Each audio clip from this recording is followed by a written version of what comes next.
إلى حضرة النبي صلى الله عليه وسلم وآله الكرام وأصحاب العظام شيء لله لهم الفاتحة. أعوذ بالله من الشيطان الرجيم. بسم الله الرحمن الرحيم.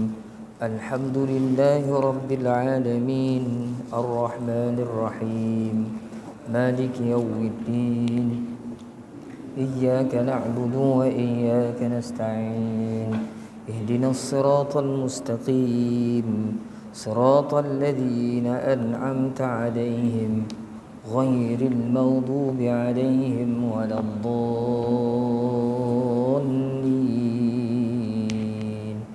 آمين. أعوذ بالله من الشيطان الرجيم. بسم الله الرحمن الرحيم. الحمد لله رب العالمين والصلاة والسلام على أشرف الأنبياء والمرسلين وعلى آله وأصحابه أجمعين.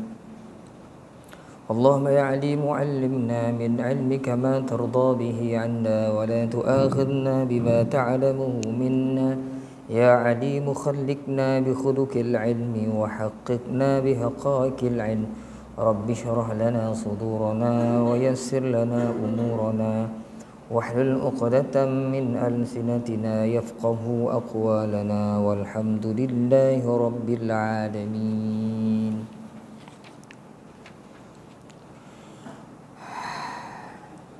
أعوذ بالله من الشيطان الرجيم. بسم الله الرحمن الرحيم. السلام عليكم ورحمة الله تعالى وبركاته. Alhamdulillah wassalatu wassalamu ala Rasulillah wa ala alihi wa sahbihi wa man wala. Ashhadu an la ilaha illallah wa ashhadu anna Muhammadan abduhu wa rasuluh. Qala rabbi shrah li sadri wa yassir li amri wahlul 'uqdatam min lisani yafqahu qawli, amma ba'd. Yang berusaha pengurusi masjid beserta dengan ahli jawatan kuasanya, Ashabul Fadilah, tuan-tuan guru, tuan-tuan imam, tuan-tuan haji, puan-puan hajah, tuan-tuan, puan-puan, hadirin, hadirat yang dirahmati Allah Subhanahu wa taala sekalian. Alhamdulillah tuan-tuan, seperti biasa marilah sama-sama kita panjatkan kesyukuran kehadirat Allah Subhanahu wa taala yang sentiasa memelihara kita, menjaga kita dengan baik sampai ke hari ini, dikurniakan pelbagai nikmat kepada kita sehingga dengan anugerah nikmat Allah itu menjadikan kehidupan kita selesa. Alhamdulillah tuan-tuan dan puan-puan, mudah-mudahan kita sentiasa menjadi hamba-hamba yang bersyukur hendaknya, insya-Allah, mudah-mudahan. Allahumma amin. Jadi kuliah tafsir kita teruskan tuan-tuan. Pada malam ini kita bermula pada ayat yang ke-270 pada muka surat yang ke-36. Ayat 270 surah Al-Baqarah, ayat muka surat yang ke-36, insya-Allah. Allah Subhanahu wa taala berfirman, A'udzu billahi minasy syaithanir rajim. Bismillahirrahmanirrahim.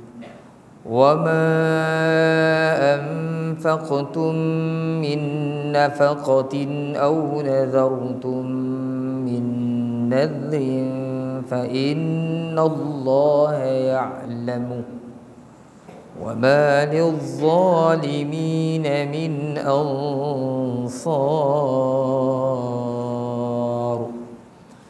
إن تبدوا الصدقات فنعما هي وإن تخفوها وتؤتوها الفقراء فهو خير لكم ويكفر عنكم من سيئاتكم والله بما تعملون خبير.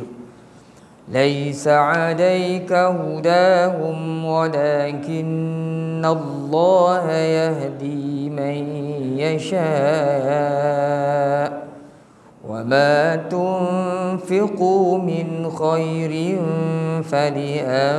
فلأنفسكم وما تنفقون إلا ابتغاء وجه الله وما تنفقوا من خير يوفى إليكم وأنتم لا تظلمون صدق الله العظيم.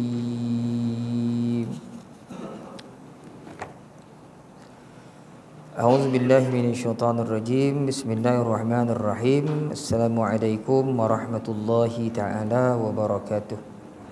Alhamdulillah tuan-tuan, kita dah baca ayat yang ke-270 tadi, di mana pada ayat yang ke-270 itu Allah Ta'ala telah berfirman dengan terjemahannya, apa-apa yang kamu belanjakan dari jenis nafkah atau apa-apa yang kamu niatkan dari jenis nazar, sesungguhnya Allah mengetahuinya.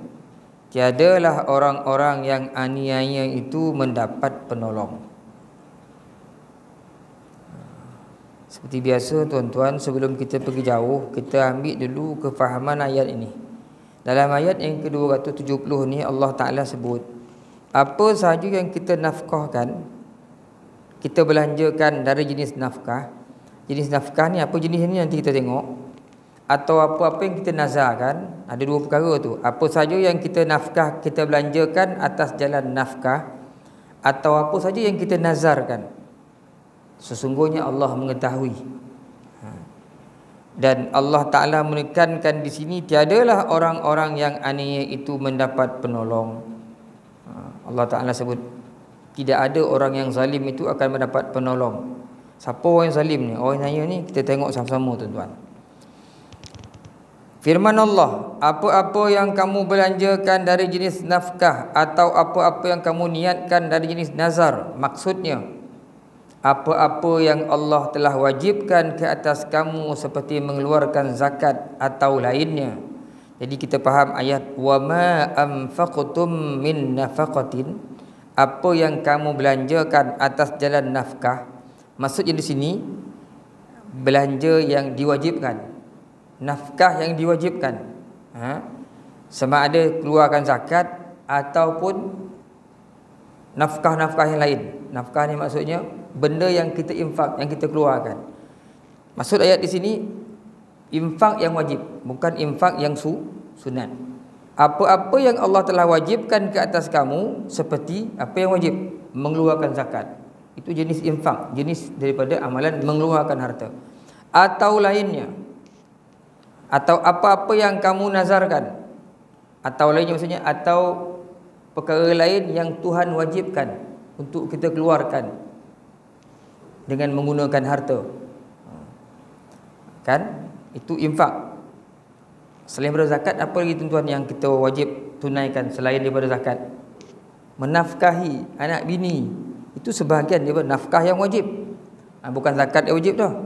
Kita beri nafkah anak bini kita, makan, minum, tu mengeluarkan harta tu, itu perkara yang wajib, bukan sunat. Jadi semua-semua tu yang kita buat, yang wajib-wajib, yang Tuhan suruhkan kita mengeluarkan harta tu, dan juga nazar yang kita buat dalam hati, mewajibkan sesuatu ke atas diri kamu sendiri dalam perkara mentaati Allah, kemudian kamu pun membayar niat itu dengan menunaikannya, maka Allah melanjutkan firman-Nya, artinya sesungguhnya Allah mengetahuinya. Apa yang kamu belanjakan dan apa yang kamu nazarkan itu semuanya diketahui oleh Allah. Kita bayar zakat, kita keluarkan duit, perkara-perkara wajib yang lain yang Tuhan suruh kita buat. Kan selain daripada zakat wajib, menafkahi isteri, anak-anak, kemudian membantu orang yang betul-betul dalam kesempitan, yang mesti ditolong, itu wajib kita tolong. Maka semua, dan juga perkara yang kita nazarkan, apa nazar kita buat, kita tunaikan, semua itu dalam pengetahuan Allah Subhanahu wa taala. Dan tiadalah orang-orang yang aniaya itu, orang-orang yang zalim itu mendapat penolong. Siapa yang zalim ni, yang Allah Ta'ala tak tolong ni? Iaitu orang yang aniaya di sini, yang bersedekah tidak pada tempatnya, atau bersedekah kerana riak, menunjuk-nunjuk, atau bersedekah dengan harta yang haram. Mereka ini tidak dapat ditolong untuk menolak siksa Allah. Ini adalah amaran yang keras terhadap orang yang aniaya. Jadi orang yang wama lizzalimina min ansar, tiadalah orang-orang yang aniaya ataupun orang yang zalim itu mendapat penolong. Siapa orang zalim ni? Menurut Ustaz Ahmad Hasan Haji dalam tafsirannya ini, iaitu orang yang bersedekah tidak kena pada tempatnya. Bukan tempat yang sepatutnya dia bersedekah. Apa tempat yang bukan sepatutnya dia bersedekah, tuan? Sedekah-sedekah pada tempat mungkin boleh membiarkan lagi kemaksiatan. Kan, sedekah di tempat yang mungkin boleh membiarkan lagi kemaksiatan kepada Allah. Dia bersedekah kat situ. Banyaklah contoh orang kan kalau kita sebut macam tu kan. Atau bersedekah kerana riak, ataupun orang yang bersedekah kerana menunjuk. Nak tunjuk dia banyak duit, banyak harta, dia bersedekah. Atau bersedekah dengan harta yang haram. Dia bersedekah tapi duit haram. Duit riba, duit judi. Dia gunakan duit tu untuk sedekah. Orang ini dianggap orang-orang yang zalim. Mereka ini tidak dapat ditolong untuk menolak siksa Allah. Kita nak memberi orang bersedekah dengan niat mendekatkan diri kepada Allah, maka harta yang kita gunakan itu mestilah harta yang baik, yang bersih, dan sedekah itu pergi kepada tempat yang sepatutnya. Dalam ayat ini disebut juga perkara nazar. Satu nazar pula, jadi dua tadi kan. Satu, belanjakan harta atas jalan nafkah. Yang kedua, nazar. Dalam bahasa Melayu diertikan niat. Nazar ni niatlah. Dan orang bernazar ialah orang yang berniat dalam hati dengan lafaz nazar. Dia nazar ni tuan-tuan, dia tak jadi kalau dia berniat dah. Niat dalam hati kan, gaji bulan ni nak belanja kawan ni makan, dia dalam hati dah. Itu niat, dia bukan nazar. Nazar ni dia kena lafazan. Dia ada 3 rukun nazar tu. Satu, orang yang bernazar. 2, lafaz, kita sebut dengan mulut. 3, perkara yang kita nak buat. Hilang salah satu daripada 3 ni, dia tak nak buat nazar. Dia tak nak buat nazar. Ada orang yang bernazar tapi tak ada lafaz, dalam hati je. Macam dalam hati dia je. Itu bukan nazar. Kerana nazar mesti dilafazkan. Ketiga, ada perkara yang dia nak buat. Sebab itu disebut di sini, dan orang bernazar ialah orang yang berniat dalam hati dengan lafaz nazar. Ada lafaz untuk berbuat sesuatu yang pada mulanya tidak wajib, lalu menjadi wajib ke atas dirinya. Perkara itu tak wajib, tapi bila kita nazar, dia jadi wajib. Nazar jadi wajib. Jadi maknanya bernazar ni, perkara tu asal tak wajib, jadi wajib kerana bernazar. Jadi tak bolehlah bernazar pada perkara yang wajib. Dapat gaji hujung bulan ni, insya-Allah saya akan sembahyang zuhur. Tak payahlah sembahyang zuhur tu memang wajib, sembahyang zuhur tu. Saya akan sembahyang maghrib tadi kan. Itu memang wajib. Jadi menazar ni pada perkara yang tak wajib, jadi wajib kerana nazar. Nazar itu ada kalanya dengan niat mengerjakan. Misalnya, seseorang itu berlafaz, saya bernazar kepada Allah akan puasa esok. Ni puasa ni tentulah puasa sunat, bukan puasa Ramadan ya. Bulan Ramadan saya nazar esok nak puasa. Tak payah, memang puasa tu wajib. Tak payah nak nazar pun dah wajib. Saya akan puasa esok, atau akan bersedekah hari ini, atau akan menjamu fakir miskin malam nanti, atau akan pergi haji tahun harapan dan sebagainya. Maka tertanggunglah ke atas dirinya mengerjakan apa yang dinazarkan itu, dan tidak boleh diganti dengan pekerjaan yang lain. Ada 2 jenis nazar ni. Satu, niat nazar yang niat untuk dikerjakan. Nak buat tu, saya niat nak buat tu, nak buat ni, macam-macam nak buat. Yang itu nazar yang kita niat untuk kita lakukan. Maka nazar tu wajib kita tunaikan. Ada kalanya dengan niat nazar tu meninggalkan. Misalnya seseorang itu berlafaz, saya bernazar kepada Allah, jika saya sembuh tidak akan menghisap rokok. Jarang ada nazar macam ni. Payah buat nazar macam ni. Kok saya sembuh ni, saya tak nak hisap rokok lagi tadi. Maka ketika itu dia wajib untuk tidak hisap rokok lagi. Atau tidak mengumpat orang, atau tidak pergi ke tempat maksiat, niat macam tu dan sebagainya, maka tertanggunglah ke atas dirinya niat meninggalkan perkara yang dinazarkannya itu. Adapun bernazar itu hendaklah di dalam perkara-perkara mentaati Allah, gunanya untuk mendampingkan diri kepadanya, dengan demikian akan mendapat pahala. Jadi nazar ni biasanya, nazar ni untuk mendekatkan diri kepada Allah Subhanahu wa taala. Tak boleh nazar untuk melakukan maksiat, atau nazar melakukan perkara-perkara yang tak mungkin dia boleh buat. Nabi sallallahu alaihi wasallam bersabda dalam hadis, an-nazru nazarani, fama kana min nazrin fi ta'ati Allah ta'ala fadzalika lillahi ta'ala wa fihi al-wafa, wa ma kana min nazrin fi ma'siyati Allah ta'ala fadzalika lisyaitan wala wafa'a fihi wa yukaffiruhu ma kaffara al-yamin. Nazar, kata Rasulullah SAW, nazrani, ada dua macam. Satu, nazar dalam hal ketaatan kepada Allah, maka nazar itu adalah untuk Allah dan wajib dipenuhi. Kita nazar yang baik-baik, nazar nak bersedekah, nazar nak tolong orang ni, nazar nak jamu orang, itu nazar yang baik-baik. Itu nazar yang baik-baik ini untuk Allah, itu wajib kita tunaikan. Satu lagi nazar dalam hal kemaksiatan kepada Allah, maka nazar ini adalah untuk syaitan dan tidak boleh memenuhinya, tetapi harus membayar kafarah. Adapun kafarahnya adalah sama dengan kafarah sumpah. Orang bila dia bernazar baik, itu untuk Allah, dia wajib tunaikan. Bila dia bernazar benda yang buruk, dia tak boleh tunaikan. Bila dia tak boleh tunaikan, sedangkan dia wajib untuk buat. Bila bernazar tak boleh buat perkara itu perkara maksiat, maka dia kena tukar dengan denda kerana bersumpah. Denda sumpah lah, kafarah sumpah ni mana? Denda bersumpah tak boleh tunaikan, kena denda. Sebab itu jangan bila bernazar benda yang pelik-pelik. Saya kalau apa ni, murah joki hujung bulan dapat, saya akan minum guni stot teh. Guni stot tak minum itu jangan buat itu. Kan?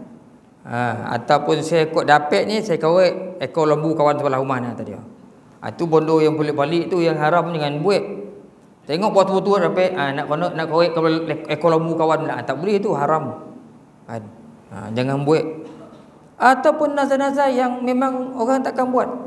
Saya kod dapat anak saya kerja, ya, kau tengok ni kod kelapa nak. Saya manjat yang paling tinggi, betul saya terkejut di bawah tadi. Buatlah lepas tu dapat anak tu kerja.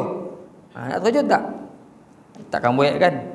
Dulu satu ketika kawan kita, saya lulus ni, dapat saya ni lulus dapat A, saya gigit tek lembu koring tu. Lulus dapat A dah. Nak gigit tek lembu koring tu. Tergamak dah. Jadi bila tak boleh buat, kena tukar dengan kafarah sumpah. Kena bayar denda. Apa denda tuan? Pertama, memerdekakan seorang hamba mukmin yang tidak cacat. Bila kita bernazar, tak boleh nak bayar nazar tu, sebab nazar tu tak boleh dibuat, ataupun perkara haram pada ada atas nazar. Maka nazar tu kena bayar sumpah, kena tak dapat buat. Apa sumpah? Kena bayar denda. Denda dia apa tuan? Satu, merdekakan seorang hamba yang tak cacat, mukmin. Kedua, kau tak dapat merdekakan seorang hamba mukmin yang tak cacat, kena beri makan 10 orang fakir miskin. Tiap-tiap seorang kadar 1 mud, iaitu 1 kati makanan yang mengenyangkan. Tak dapat bagi makan 10 orang fakir miskin ni, kena beri persalinan pakaian kepada 10 orang fakir miskin. Rasulullah sallallahu alaihi wasallam bersabda daripada Aisyah radhiyallahu anhu, katanya, sami'tu Rasulullah sallallahu alaihi wasallam yaqul, man nazara ay yuti Allah falyuti'hu wa man nazara ay ya'si Allah fala ya'sihi. saya mendengar Rasulullah sallallahu alaihi wasallam bersabda, barang siapa bernazar akan mentaati Allah, hendaklah ia mentaatinya. Dan barang siapa bernazar akan menderhakai Allah, janganlah menderhakainya. Kalau kita nazar nak mentaati Allah, maka kita wajib untuk melaksanakannya. Siapa yang bernazar mendaki Allah, jangan pula dia menderhakainya. Dalam hadis yang lain Nabi ada sebut, la nazara illa fi ma batughiya bihi wajhullahi azza wa jalla. Tidak ada nazar, kata Nabi, kecuali dalam sesuatu yang dilakukan kerana mencari ridha Allah subhanahu wa ta'ala. Jadi kalau nak bernazar pun, biarlah nazar pada perkara-perkara yang kita buat akhirnya mendapat ridha daripada Allah subhanahu wa ta'ala. Dalam hadis yang lain Nabi sebut, man nazara nazran lam yusammihi fakaffaratuhu kaffaratul yamin, wa man nazara nazran fi ma'siyatin fakaffaratuhu kaffaratul yamin, wa man nazara nazran la yutiquhu fakaffaratuhu kaffaratul yamin, wa man nazara nazran fa ataqahu falyafi bihi. Barang siapa bernazar suatu nazar yang dia tidak menyebutkan nama perkaranya, didenda dengan kafaratul yamin. Dia buat nazar, nak buat, dia tak boleh buat nazar tu, maka dia kena bayar denda. Orang nazar dia tak buat, falam yusami, dia tak buat nazar yang dia nak nazarkan tu, dia kena bayar denda.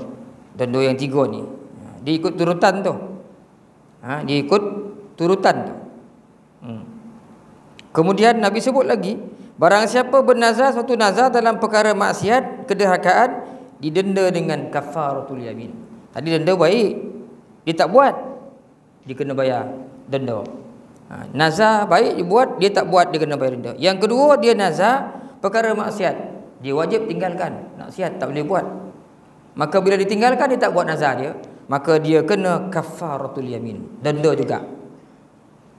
Barang siapa bernazar suatu nazar yang ia tidak berdaya melakukannya, didenda dengan kafaratul yamin. Atau yang ketiga, dia nazar untuk buat satu perkara, dia mustahil untuk dia buat, dia tak boleh buat, maka dia didenda dengan kafaratul yamin, denda sumpah tadi. Dan barang siapa bernazar suatu nazar ia berdaya melakukannya, hendaklah ia tunaikan nazar itu. Dalam hadis ni, dia dalam buku ni saya ingat dia ada cerita tu, kalau tak boleh 3 perkara ni, akhirnya dibayar dengan puasa 3 hari. Dia kena puasa 3 hari nazar. Kalau tak boleh buat, kena ganti dengan puasa 3 hari. Itu dalam masalah nazar.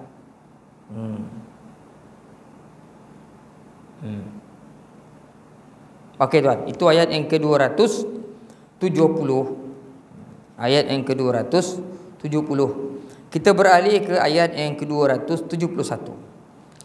Jika kamu zahirkan sedekah itu, itulah yang baik, dan jika kamu sembunyikan dan kamu berikan kepada fakir miskin, itu yang lebih baik bagi kamu, dan menghapuskan sebahagian kesalahan-kesalahan kamu. Allah mengetahui apa-apa yang kamu kerjakan. Allah Ta'ala sebut, ini sedekah sunat ni. Kalau kita sedekah dengan zahirkan sedekah tu, orang nampak, orang tahu, itu baik, kata Allah Ta'ala. Tapi kalau kita sembunyikan sedekah kepada fakir miskin tu, itu lagi baik, itu lebih baik. Dan apa yang kita buat itu akan menghapuskan dosa-dosa yang kita lakukan. Allah mengetahui apa yang kita kerjakan. Jadi dalam ayat ni Allah menyatakan bahawa sedekah tu ada 2 cara. Satu, tubdus sadaqat, iaitu dengan dizahirkan, yakni secara terang-terangan, maka itu pun baik. ada kalanya disembunyikan sehingga orang yang menerima sedekah itu tidak tahu dari siapa datangnya. Maka sedekah yang demikian itu adalah lebih baik lagi. Jadi sedekah ni zahir pun boleh, secara terang-terangan pun boleh, secara bersembunyi pun boleh. Dua-duanya ada kebaikan, tetapi secara bersembunyi itu lebih baik. Kebanyakan para ulama mentakwilkan sedekah dalam ayat ini ialah sedekah tatawu'. Tatawu' maksudnya sedekah sunat. Sedekah sunat. Dulu kita dah bincangkan sebelum ni. Sedekah zahir ke, sedekah sembunyi ke, dua-duanya ada kebaikan. Yang elok ni sedekah ni sembunyikan. Tapi ada kalanya pada satu-satu keadaan sedekah zahir ni lagi baik. Macam saya khabar dulu. Sebab orang tu saja menzahirkan sedekah kerana pada ketika itu jumlah yang perlu zakat tu kena banyak. Nak kumpulkan banyak sedekah tu. RM10, nak dibantu ramai. Mungkin sikit dana tu. Sedangkan sedekah tu perlu dikumpulkan dalam jumlah yang banyak. Maka ketika itu adalah orang kaya seorang masuk TV3, TV9, dia sedekah 1 juta. Orang ambil gambar tap.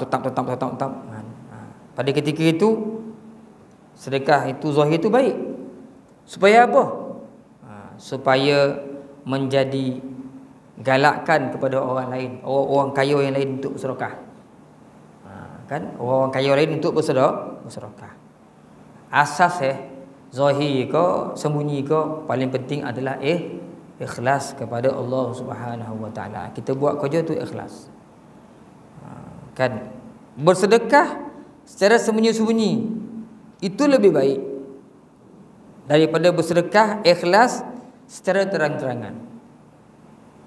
Tetapi sedekah secara terang-terangan tu dengan ikhlas dilakukan dengan niat untuk menggalakkan orang lain bersedekah, itu pun satu kebaikan. Satu kebaikan besar. Para ulama telah sepakat bahawa memberikan sedekah tatawu' secara sembunyi lebih utama daripada secara terang-terangan. Sebab apa? Kerana perbuatan bersedekah secara diam-diam sembunyi ini dapat menjauhkan diri daripada riak dan mendekatkan diri kepada ikhlas.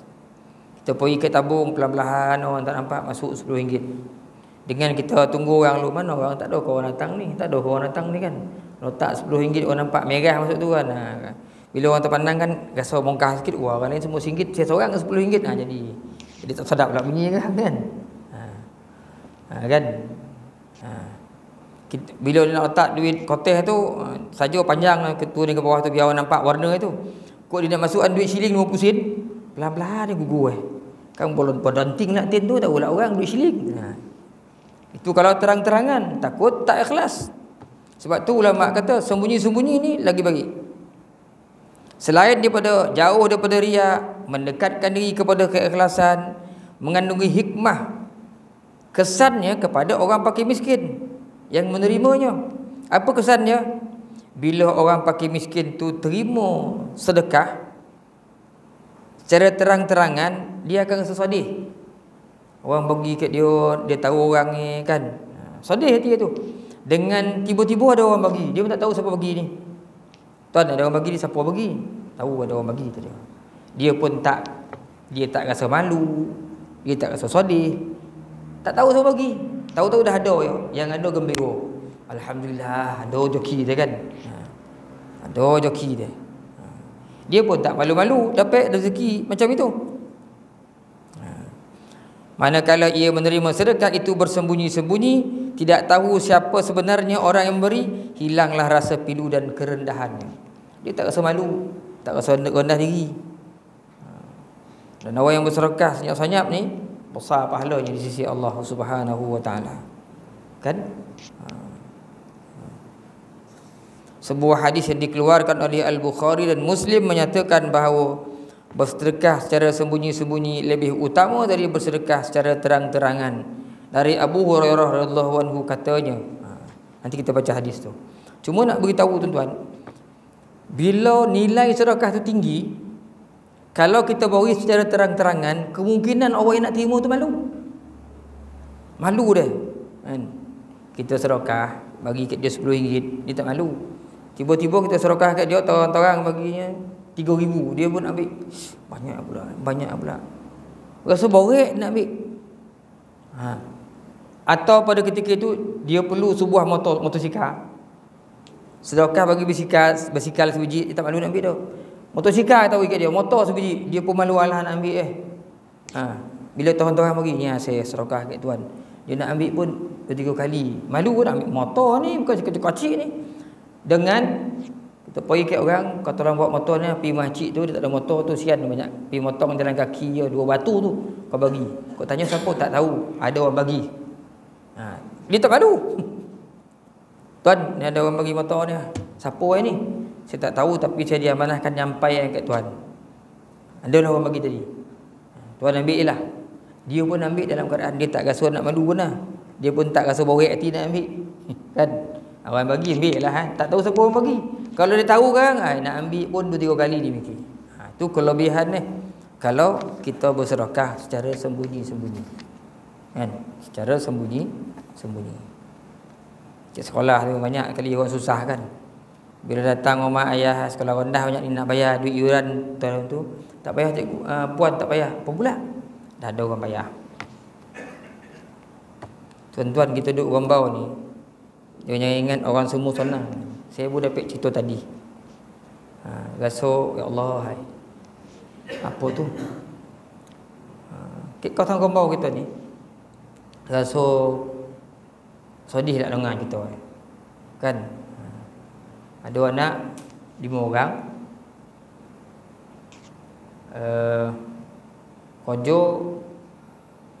Kerja susah lah. Anak 2 orang naik bas, jauh sekolah. 3 orang jalan kaki. Jalan kaki pergi sekolah. Tu, sekolah Rambau tu. Jalan kaki pergi sekolah 3 orang. 2 orang ni naik bas. Sekolah jauh lah, kau nak bayar. Tak cukup duit mak. Mak pula baru ni kena corai. Iddah tak habis lagi. Dihalau oleh si suami untuk keluar daripada rumah. Tuan-tuan fikir kat mana isteri itu dengan anak 5 orang tak duduk. Tuan-tuan fikir kat mana nak duduk. Saya dengar rumah kata, bang, budak ni sian tengok. Mak datang menangis kat rumah kat sekolah, kata dia. Apa kita nak tolong ni, kata rumah. Apa pula? Anak 5 orang. 2 orang naik bayar duit bas. Semua tak cukup. 3 orang pergi jalan kaki pergi sekolah. Sekolah tu lah. Mak pun kerja kecil gaji tak ada rumah. Itulah kena halau daripada rumah suaminya. Lepas habis edah kena keluar. Kan? Orangnya tu tuan-tuan. Ramai ni anak sekolah rendah ni. Baru ni persatuan Kristian yang pergi bantu budak tu. Tuan bayang. Ni orang Islam ramai ni, Rambau ni nak buat apa? Kan? Orang Kristian yang bantu budak. Anak orang Islam. Dia dongang tu, ya Allah. Tak sampai hati dongang. Kita nak nolong pun susah. Kan? Tu yang berlaku tuan dalam masyarakat kita hari ni. Wallahu alam. Kita tak sebutkan nama, tapi itulah yang berlaku hari ni secara jelas. Kan? Berkahwin, cerai sini sebab nak kahwin dengan orang lain. Tuan tengok. Macam-macam.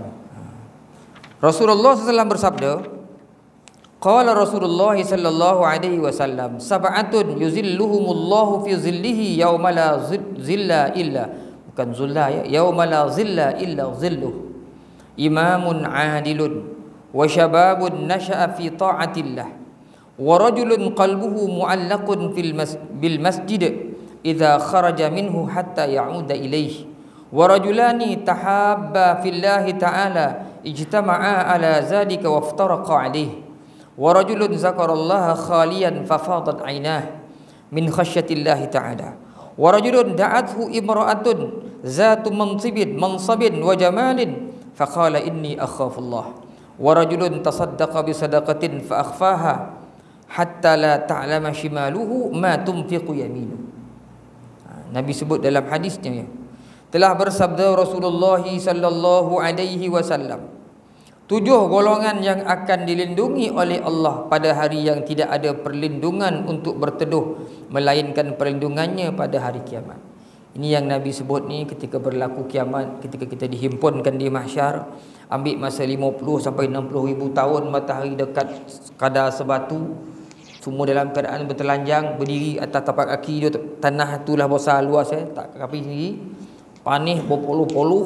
Ketika itu tak ada orang akan bagi perlindungan, naungan pada ketika itu melainkan Allah Ta'ala. Ada 7 golongan yang tak rasa panih hari itu. Siapa dia ni tuan-tuan yang tak rasa panih ni? Pertama, Nabi sebut imamun adilun, ketua, pemimpin yang adil. Siapa jadi ketua? Bila sebut ketua ni, imam ni pemimpin dalam semua sudut aspek. Asalkan dia ketua, kok dia adil, dia akan mendapat naungan di bawah arasy Allah Subhanahu wa taala besok. Kalau dia zalim, dia tidak adil, dia di antara orang yang akan kepanasan di mahsyar besok. Kan senang nak jadi ketua ni kan. Nak jadi ketua, jadi pemimpin ni berobot-robot orang nak jadi. Dia tak tahu yang menunggu dia di akhirat besok.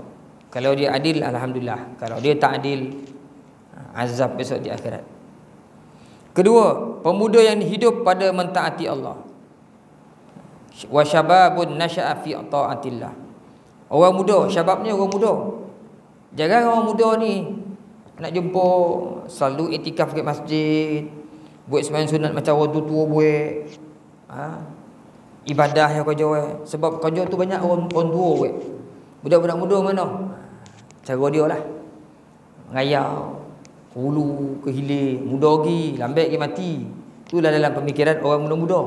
Susah nak jumpa orang muda yang beribadah. Ada orang muda beribadah, orang muda ni besok dia akan dinaungi oleh Allah Subhanahu wa taala. Tak payah pergi jauh-jauh tuan-tuan. Tuan-tuan tengok dalam masjid ni. Orang muda kau orang tua lah masjid ni. Semua dah memutih, semua dah pukul 5 petang, 6 petang semuanya. Budak muda dah, tak ada. Tak ada budak muda ni. Ada seorang dua orang. Semuanya orang tua tu. Kau ada budak muda. Budak muda tu dinaungi oleh Allah Subhanahu wa taala, insya-Allah. Sebab tuan-tuan kan, kok kita nak cari menantu lelaki, perempuan payah duduk rumah, lelaki. Yang kita tengok Nabi sebut, saksikanlah orang yang selalu berulang alik ke masjid ni adalah orang yang beriman. Budak tu kita cari, budak tu kita ambil, selamat anak kita, insya-Allah kan. Jarang anak-anak muda kita boleh ulang alik masjid, beribadah, jaga solat, susah nak jumpa. Kau ada budak ni dinaungi oleh Allah. Yang ketiga, orang yang hatinya sentiasa ingatkan masjid jika ia keluar daripadanya sehingga kembali lagi ke sana. Orang yang berulang alik ke masjid. Nabi tak pernah sembahyang fardu seseorang dalam sejarah hidup Nabi. Semua solat fardu Nabi buat kat masjid. Tak ada Nabi buat seseorang. Dah banyak kali kita sebut, hatta di akhir hayat Nabi, ketika Nabi sakit, pensan 3 kali Nabi nak mengimamkan sembahyang fardu. Akhirnya Sayyidina Abu Bakar disuruh. Sayyidina Abu Bakar tak larat sedih tengok Rasulullah jatuh pensan. Sayyidina Abu Bakar suruh Sayyidina Umar. Tak tahu Rasulullah sembahyang fardu ke rumah. Jadi orang yang selalu ulang alik ke masjid ni, dia besok di akhirat dia akan dinaungi oleh Allah Subhanahu wa taala. Ni antara golongan-golongan. Kita bukan ketua nak jadi adil. Kita bukan orang muda, orang tua. Sebab itu ulang aliklah sentiasa kita ke masjid, tuan-tuan. Masjid kita ada ni, datang poi baliklah kita ke sini. Insya-Allah besar kelebihan dia. Keempat, golongan yang keempat siapa ni? Orang yang berkasih sayang kerana Allah. Pada masa bertemu keduanya begitu, pada masa berpisah keduanya pun tetap begitu. Maknanya orang yang bersahabat kerana Allah Ta'ala, bukan sebab kepentingan lain. Dia kawan dengan kawan tu, kawan ni punya duit sikit. Kalau kawannya selalu dapat belanja, harinya makan cendol, sok ngisi lomak, dia belanja kawan, dia nak belanja orang tak ada, saya kena belanja kerja kan. Dia pun kawan dengan kawan tu. Bila kawan tu susah, tinggal kawan tu. Jadi tak macam tu. Dia bersahabat kerana Allah Ta'ala. Hilang kawan tu kan, sehari tak jumpa, mana apa ia ni, telefon ni, Syekh entah kat mana ni, Tak ada orang datang suruh ombak ni, tak tahu masjid. Tak, saya tak domam, dia pergi tengok kawan ni. Sayang tu kerana Allah Ta'ala. Bersahabat kerana Allah. Menjaga persahabatan. Kawan susah dia bantu, dia susah kawan bantu. Kawan tak datang, dia ingatkan tu, dah lama dah tuan tak jumpa masjid surau ni, datanglah. Ingat kawan ni. Kawan ni pun terima kasih tuan ingat saya. Datang kawan ni balik. Kan? Tengok kawan muram ni tanya kenapa kau sehati ni? Saya ada masalah. Tolong kawan ni. Lillahi ta'ala tuan, tolong tuan lillahi ta'ala. Orang yang boleh bersahabat kerana Allah, bertemu dan berpisah kerana Allah ni, orang ini dua-dua ni dinaungi oleh Allah Ta'ala daripada panas terik matahari besok. Orang lelaki ni payah nak berkawan macam ni. Orang perempuan selalu. Orang lelaki ni dia hal dia je. Kan, orang perempuan masya-Allah. Berkawan tu lama. Yang kelima, orang yang zikir, yang mengingat Allah bersendirian sehingga berlinang air matanya kerana takutkan Allah. Itu orang yang kelima. Rajulun zakarallaha khalian. Dia seorang. Orang tak tahu pun dia bangun waktu malam, wirid, zikir, dia semayang, sedih, takut kepada Allah Ta'ala. Bangun pagi, tak ada orang kumpul pagi, bayang dia berdoa, ya Allah, Tuhanku, umur dah 50 dah Allah, 60 dah ya Allah, kawan-kawan ya Allah, seorang-seorang kau tarik. Aku ni ya Allah besok kalau kau matikan aku ni ke mana lah aku pergi ni ya Allah.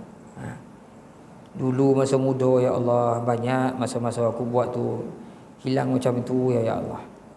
Ni ada berumur aku ya Allah, rasa makin dokek kat kau ni. Ampunkanlah aku.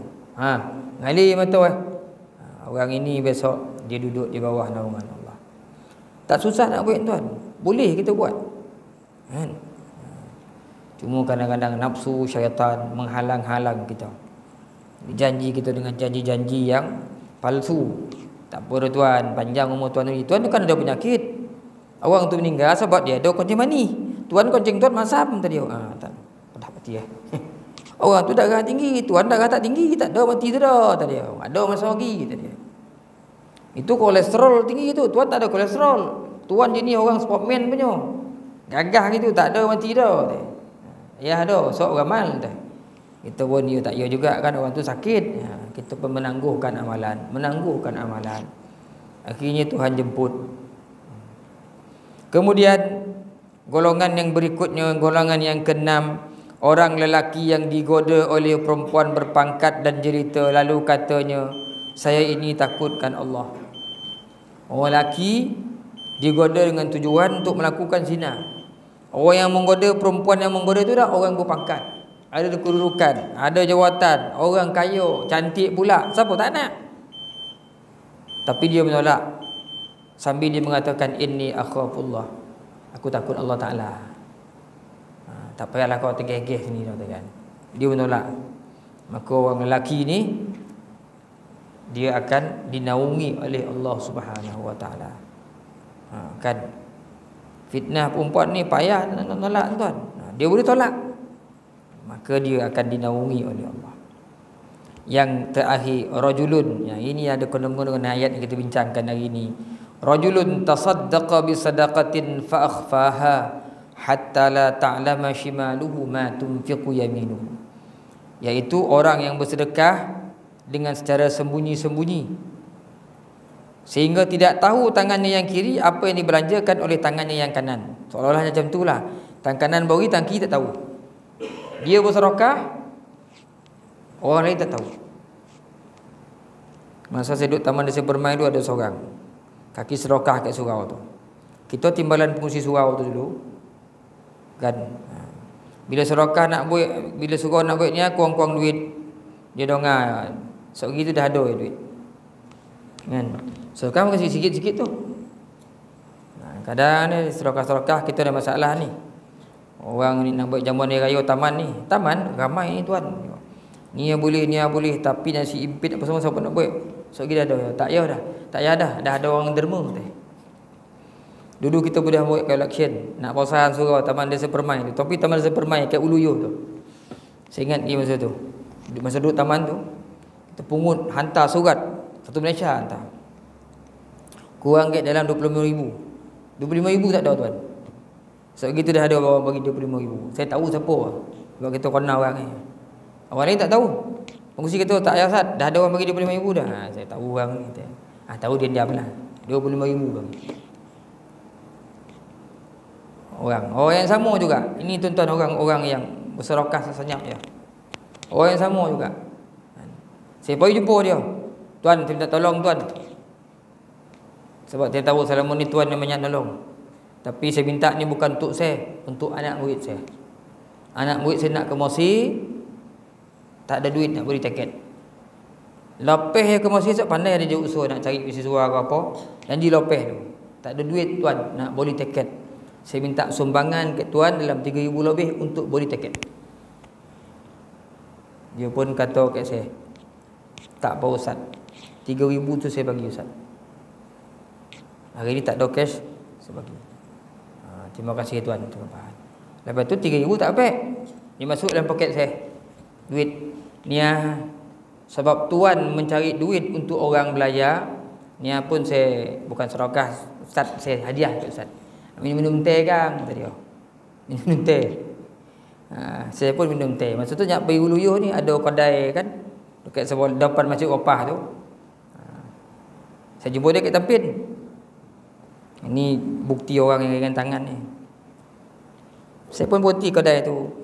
Ya nak kompek tengah-tengah panas tu memang sedap, memang itu campur minum kita. Ambil duit dia. Hadiah kat saya yang menggunakan 300. Pula 300 ni banyak betul ni, jumpa dia tuan dapat 300 ni. Tak. Sikit ni Ustaz nolong orang tu nak dapat 3,000 kan senang dia. Sesuai nak dapat 300 tu. Tak berkira. Kan? Akhir alhamdulillah lah. Tuhan uji dia, anak sakit, tapi tahun tu juga dia untung berapa juta. Ceput Ustaz, betul Ustaz teh. Tahun ni saya dapat projek 3 juta keuntungan salah. Kan? Orang yang bersedekah ni, itulah maksud ayat, wa ma anfaqtum min syai'in fahuwa yukhlifuh wa ma tunfiqu min syai'in fahuwa yukhlifuh. Apa yang kamu nafkahkan atas jalan kebaikan daripada harta kamu, sesuatu yang kamu sedekahkan, kamu nafkahkan, fahuwa yukhlifuh. Allah Taala yang akan membalasnya, membayarnya, menggantinya kembali. Kemudian para ulama menyatakan pula bahawa sedekah fardu, yakni dinamakan zakat. Sedekah fardu ni yang wajiblah. Yang namanya zakat tu adalah lebih utama dikeluarkan secara terang-terangan atau dizahirkan supaya menjadi contoh kepada yang lain, supaya tidak timbul tohmah orang menyangkakan ia tidak berzakat. Tapi kalau zakat tu fardu, kena buat terang-terangan. Zakat fitrah, tak bayar-bayar, tengok tak nampak pun kau bayar zakat. Nanti orang kata, duit banyak pendakut, kan. Zakat apa lagi? Ternakan kita bolo kambing, bolo lembu sampai cukup haul cukup nisab kena bayar. Maka jelaslah bahawa bersedekah itu utamanya dikeluarkan dengan sembunyi-sembunyi dan berzakat itu utamanya dikeluarkan dengan berterang-terangan. Sedekah yang sunat-sunat eloklah kita buat nyuruk, diam-diam, sembunyi-sembunyi. Tapi kalau sedekah yang wajib, maknanya zakat, kita kena buat secara terang-terangan. Perbuatan bersedekah cara-caranya telah dijelaskan oleh Allah itu, jika dilakukan akan menghapuskan sebahagian kesalahan kamu, yakni kesalahan-kesalahan yang kecil. Pada akhir ayat Allah Ta'ala berfirman, artinya wallahu khabirum wallahu bima ta'maluna khabir. Allah mengetahui apa-apa yang kamu kerjakan, yakni apa-apa yang kamu lakukan secara sembunyi-sembunyi dapat diketahuinya, seperti apa-apa yang kamu kerjakan secara terang-terangan. Jadi yang kita buat secara diam-diam orang tak tahu, tapi Allah Ta'ala mengetahui. Orang tahu nak buat apa. Kalau Allah Ta'ala tahu, macam-macam perkara boleh berlaku. Kebaikan yang kita buat secara terang-terangan, orang tahu, habis-habis dapat ucapan tahniah ya. Tapi kebaikan yang kita buat secara sembunyi-sembunyi, orang tak tahu. Allah Ta'ala saja yang tahu. Sedangkan Allah Ta'ala lah yang akan membalas semua kebaikan, bukan orang. Itu lebih baik. Jadi tuan-tuan, bila kita bahaskan dua ayat ini tentang nazar, tentang bersedekah, tentang infak, 2-3 minggu dah kita bincang tentang infak ni. Mudah-mudahan kita jadi orang yang ringan tangan untuk membantu orang lain.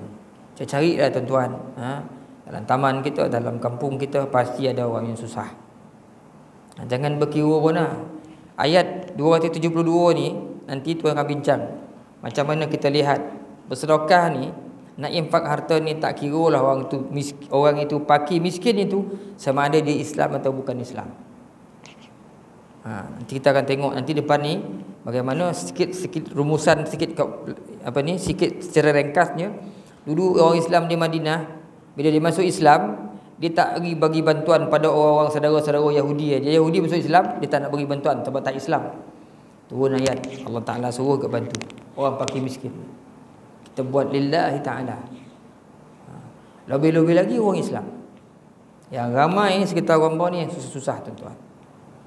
Kita tak tahu, kita ingat orang semua senang je. Ramai tuan-tuan. Saya duduk dekat Tampin tu, saya ingat kawasan Koru tu di antara kawasan orang-orang yang cukup susah.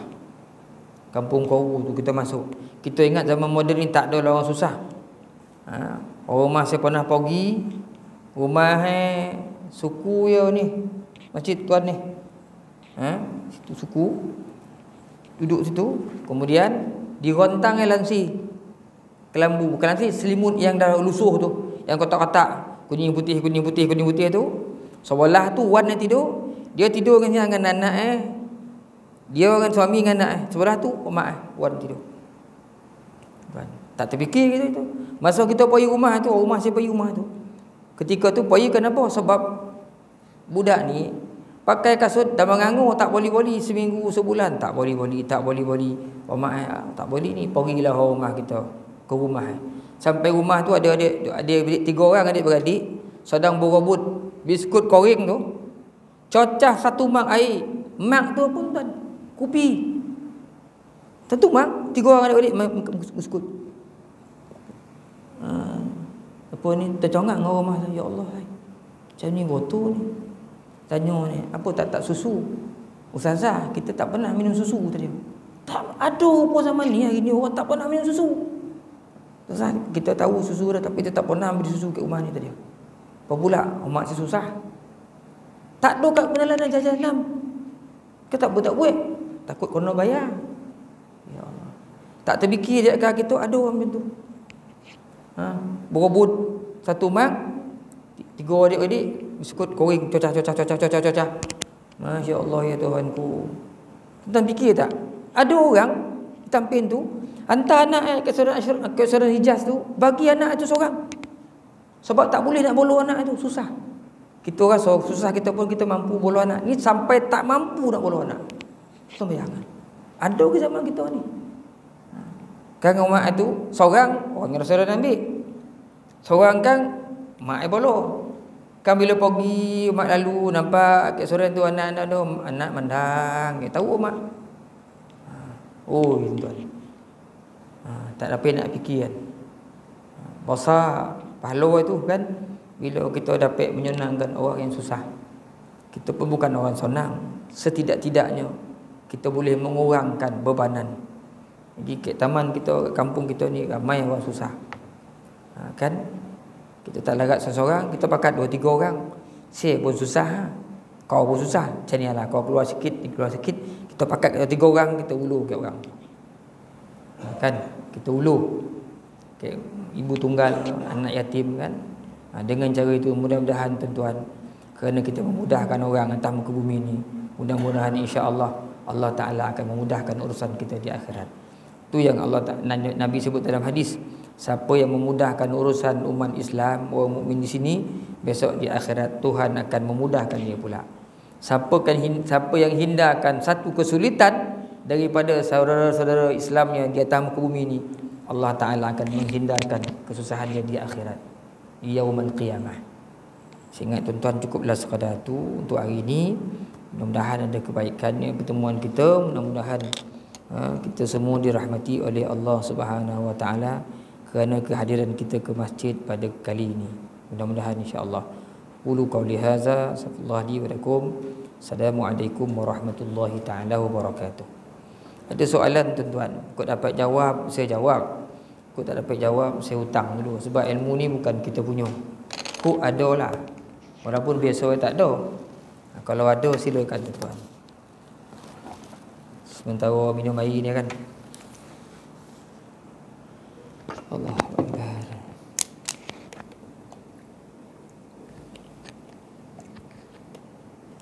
Bismillahirrahmanirrahim.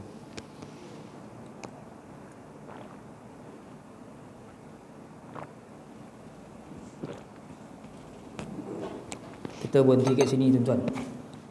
Bismillahirrahmanirrahim. Alhamdulillahi rabbil alamin. Wassalatu wassalamu ala asyrafil anbiya wal mursalin. Wa ala alihi wa ashabihi ajma'in. Allahumma zidna ilman nafi'a warzuqna fahma. Allahumma rzuqna fahman nabiyyin wa hifdzal mursalin birahmatika ya arhamar rahimin. Allahumma rzuq awladana bin najahi fi kulli imtihanihim birahmatika ya arhamar rahimin. اللهم انصر الإسلام والمسلمين اللهم انصر المجاهدين في كل مكان وفي كل زمان اللهم انصر إخواننا المسلمين في فلسطين برحمتك يا أرحم الراحمين اللهم إنا نجعلك في نحور أعدائنا ونعوذ بك من شرورهم اللهم بدد شملهم وفرق جمعهم وشتت كلمتهم وزلزل أقدامهم وسلط عليهم كلبا من كلابك يا قهار يا جبار يا منتقيم يا الله يا الله يا الله اللهم يا منزل الكتاب ويا مجري السحاب ويا هازم الأحزاب اهزمهم وانصرنا عليهم برحمتك يا أرحم الراحمين والحمد لله رب العالمين. تسبيح كفارة dan suratul Asr. Subhanakallahumma wa bihamdik asyhadu an la